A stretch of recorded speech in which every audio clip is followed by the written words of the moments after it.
पाठिंबा देण्यासाठी काँग्रेस पक्ष म्हणून विजय वडेट्टीवारजी मी असं आम्ही सगळे या ठिकाणी उपस्थित आहोत।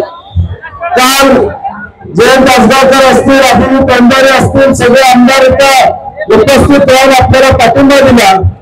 रोहित पवार एका मुक्कामाला या ठिकाणी आपल्या बरोबर आहेत।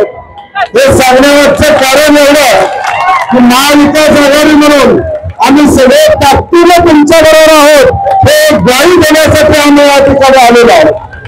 आज राज्यात ऑक्टोबरमध्ये जाहीर झाला, निवडणुका तोंडावर होत्या, निवडणुकीच्या तोंडावर या ठिकाणी पानं पुसण्याचं काम या सगळ्या मंडळींनी प्रामुख्याने केलं।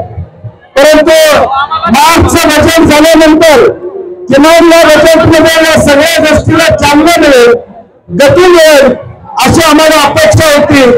परंतु दुर्दैवानं आता 50,000 कोटीच्या पुरवण्या झाल्या, 9.5 लाख कोटी कर्ज झालं। मग हा निर्णयाची अंमलबजावणी करायला तुमचे हात बांधलेत का असा प्रश्न आमच्या सरकारला त्या ठिकाणी आहे।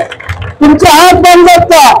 एका बाजूला या महाराष्ट्रामध्ये 86,000 कोटीचा शक्तीपीठ गरज नसलेला तुम्ही करता, दुसऱ्या बाजूला आमच्या हक्काचे पैसे द्यायला मात्र तुमचे या ठिकाणी न असते। आणि म्हणून याचा जेवढा निषेध करावा तेवढा निषेध आम्ही करणार आहोत। आम्ही मगाशी म्हटल्याप्रमाणे तुम्हाला सगळ्यांना ताकद देण्यासाठी मग प्रचलितचं धोरण असू दे, टप्पा अनुभवाचा विषय असू दे, हे सगळे विषय मार्गी लागले पाहिजे ही आमची महाविकास काँग्रेस पक्ष म्हणून आमची भूमिका या ठिकाणी आहे। आणि म्हणून या आंदोलनाला आमचा पूर्णपणे पाठिंबा आहे। सातत्याने हा प्रश्न पुढे घेऊन नेण्याची भूमिका आमची असणार आहे।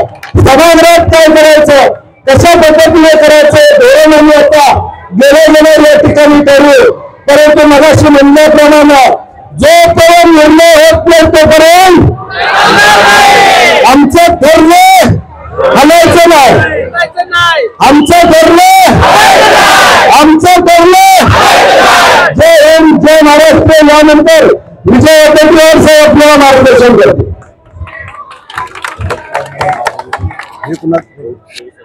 आर पारची लढाई करण्यासाठी आलेल्या माझ्या सर्व शिक्षक बांधवांनो, भगिनींनो आणि मित्रांनो, आजच्या या तुमच्या मागणीला आंदोलनाला पाठिंबा देण्यासाठी आमचे सहकारी बंटी पाटील आणि कालपासून तुमच्या सोबत या आंदोलनामध्ये सहभागी झालेले